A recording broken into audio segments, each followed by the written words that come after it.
When it comes to selecting an airline to earn most, or all, of your business, many factors come into play. Fee waivers, upgrades, lounge access and other valuable perks can turn a stressful travel experience into a smooth one. But have you ever crunched the numbers to see if your current carrier makes the most sense for your travel patterns and your wallet? In this guide, I'll dive deep into one of the major US carriers to identify how well it rewards loyal flyers by evaluating the most important benefits provided at each level of elite status and attempting to put a specific value to each. If you're considering pursuing Premier status with United, just how rewarding can the Mileage Plus program be? There are a few things to keep in mind as you decide whether or not to chase United Elite status in 2021. Here's a look at some further considerations. These are especially important given 2021 is far from a normal travel year. It's impossible to talk about travel without discussing the impact of the coronavirus pandemic. The pandemic has changed travel as we know it. And many of us are traveling less. Many U.S. airlines have responded to the pandemic by extending elite status and making it easier to earn status in 2021. United has done both. It extended elite status for all elites early on in the pandemic, recently reduced 2021 elite status requirements. Requirements have been slashed by roughly 25% across the board. Here's how many PQPs or PQFs you'll need.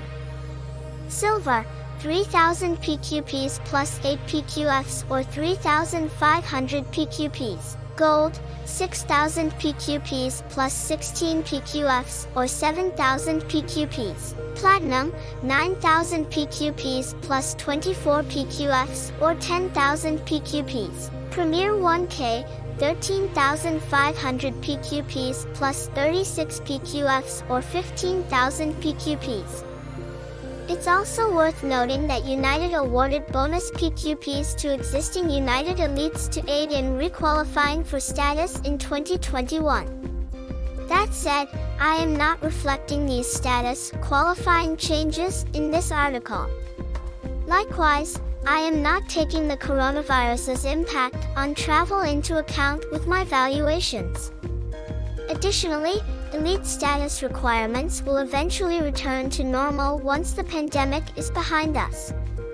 With the vaccine rollout starting worldwide, the future is bright for travel. This means we could see the industry make a return to some resemblance of normalcy in 2022, so I'd expect us to return to standard requirements next year.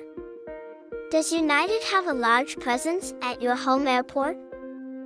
United has hubs strategically placed around the U.S., with its largest hubs at Chicago O'Hare, ORD, Newark, EWR, and Houston, IAH.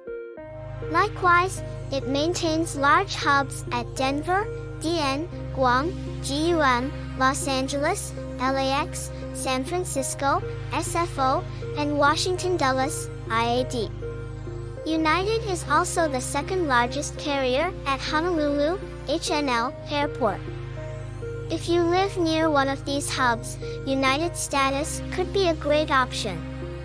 Chances are you already fly United regularly, given the airline's large presence in your airport. This is especially true in places like Houston, where United is the only carrier with a hub. Alternatively, you may fly to one of United's hubs often or, in the case of small airports, find that United has the best one-stop connections from your home city.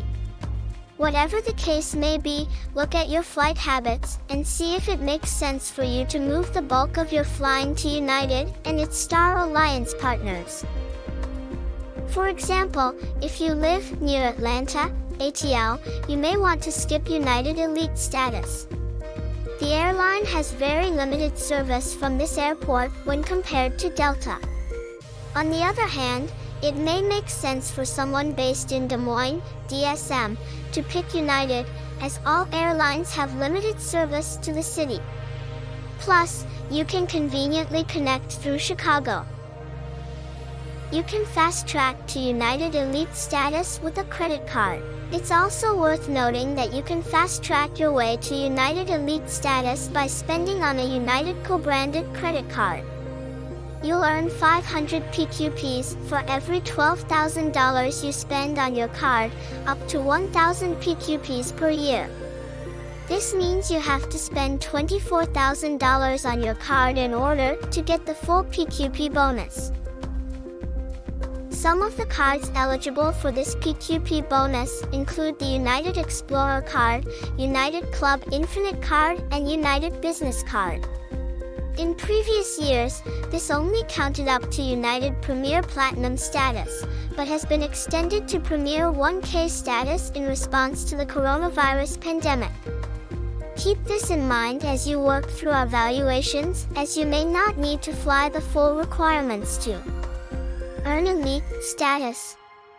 That said, you'll need to put a fair amount of spending on your United card in order to earn the full 1,000 bonus PQPs. This presents a large opportunity cost if you usually spend on a transferable points credit card. These cards usually award bonus points on select purchase categories, think dining, travel, and gas, and earn more lucrative points. So while lots of spending on a United card may mean an easier path to Elite status, it could also mean lost value. United has continued to devalue mileage plus miles. One last thing to keep in mind, the value of United miles has continued to drop over the years. United switched to dynamic award pricing years ago, but kept a standard award chart for partner awards tickets. In turn, this increased the cost of partner award tickets by 10% across the board, and prices can be even higher when you book at the last minute. For example, a United flight from Newark, EWR, to Zurich, ZRH, costs 60,000 miles in business class. The same flight on Swiss costs 77,000 miles. On the other hand, the cost of many domestic awards has gone down since the introduction of dynamic pricing. You can frequently find ultra-cheap award tickets on domestic routes, and even on premier routes. For example, this flight from Newark, EWR, to Miami, MIA, costs just 5,000 miles in economy. What does this have to do with Elite status? Simple, you're going to earn lots of redeemable United miles when you chase Elite status. Think through how much you value United miles, especially if you like Flying Star Alliance partners. If you value redeemable miles more than Elite status perks, you could be better off crediting to a partner program like Lufthansa Miles and More or Air Canada. With all that said, where do the 4 elite levels of the Mileage Plus program land? Here's my analysis. United Premier Silver, $910.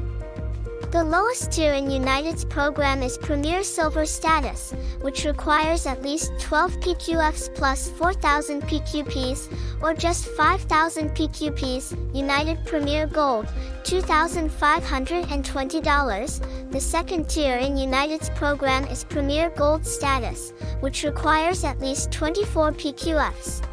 United Premier Platinum, $4,540. The third tier in the Mileage Plus program is Premier Platinum status, which requires at least 36 PQFs plus 12,000 PQPs, or just 15,000 PQPs. For this analysis, I'll base my numbers on earning 14,400 PQPs, so a total spend of $14,400, plus taking at least 36 PQFs to ensure you satisfy the hybrid qualification criteria. United Premier 1K, $9,685. The final tier in the Mileage Plus program is Premier 1K status, which requires at least 54 PQFs plus 18,000 PQPs, or just 24,000 PQPs. For this analysis, I'll base my numbers on earning 21,600 PQPs, so a total spend of $21,600, plus taking at least 54 PQFs to ensure you satisfy the hybrid qualification criteria. As a former road warrior, I've held elite status on several carriers and have experienced firsthand how the perks can make the travel experience less stressful and, dare I say, even enjoyable.